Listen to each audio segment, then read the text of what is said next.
అరే ఇరుగా cycle cycle cycle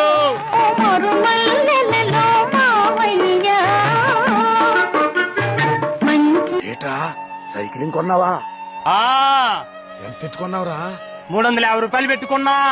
ఏటన్ని డబ్బులు ఎట్టుకున్నావా? మరేమనుకుంటున్నావు? మా వంశం జమీందారుల వంశం. ఈ సైకిల్ నేను దొక్కుతాను, నా కొడుకు దొక్కుతాడు, నా మనవులు దొక్కుతారు. ఈ సైకిల్ తొక్కుతూనే ఉంటారు. నువ్వేంట్రా ఈ పొలంలో పుల్లలేరుకుంటున్నావు? నాదేటుందిలేరా పేదోండి. రూపాయి కోడెట్టి ఇదిగో ఈ ఎకరున్నర భూమి 160 రూపాయలు పెట్టి కొన్నాను రా. తొందర 1.5 కోటి పంపించు. ఏంట్రా కోటి గురించి మాట్లాడుతున్నావు? ఆ రోజుల్లో మా తాతగారు 160 రూపాయలు పెట్టి పొలం కొన్నారు. అందులో అరెకరం 1.5 కోటి అమ్మేశా. దాని గురించే మాట్లాడుతున్నా. మీ తాత దేవుడురా బాబు. మీ తాత నీకు కూడా ఇచ్చాడు కదా సైకిల్. ఇచ్చాలే డొక్కుల సైకిల్. మా తాత తొక్కాడు, మా బాబు తొక్కాడు, ఇప్పుడు నేను తొక్కుతాను దొంగ.